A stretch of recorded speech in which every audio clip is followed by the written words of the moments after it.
ایک جنگل میں ہاتھی کی حکومت تھی جو بظاہر بہت طاقتور دکھائی دیتا تھا، لیکن دن بھر تالاب کے کنارے سست بیٹھا رہتا اور اپنے دوستوں کے ساتھ وقت گزار دیتا۔ جنگل بہت وسیع و خوبصورت تھا، اسی وجہ سے دوسرے جنگل کے جانوروں کی نظر پر تھی۔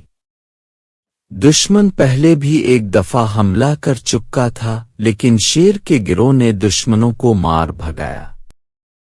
ہاتھیوں کی لاپرواہی دیکھتے ہوئے دشمن ایک بار پھر حملے کی تیاریوں میں مصروف تھے۔ ہاتھی اس بات سے بالکل بے خبر تھے، لیکن شیروں کو اس بات کی خبر جلد ہی ہو گئی اور شیروں نے خفیہ طور پر مقابلے کی تیاریاں شروع کر دیں اور رات کو جاگ کر پہرا دینے لگے۔ شیر نے ایک دن ہاتھی اور تمام جانوروں کو اکٹھا کیا اور خطرے سے آگاہ کیا۔ یہ بات ہاتھی کو باری لگی، لیکن اس نے اپنا غصہ ضبط کر لیا کہ آخر شیر کہنا کیا چاہ رہا ہے۔ شیر نے کہا کہ پڑوسی جنگل کے جانور کسی بھی وقت ہم پر حملہ کر سکتے ہیں۔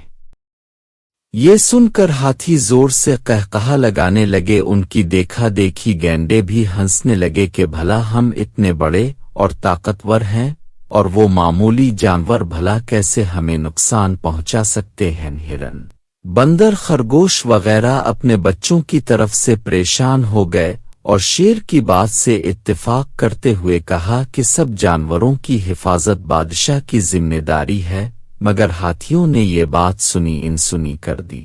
شیر کی باتوں میں سچائی تھی اور یہ سچائی ایک دن ہاتھیوں اور گینڈوں پر واضح ہو گئی۔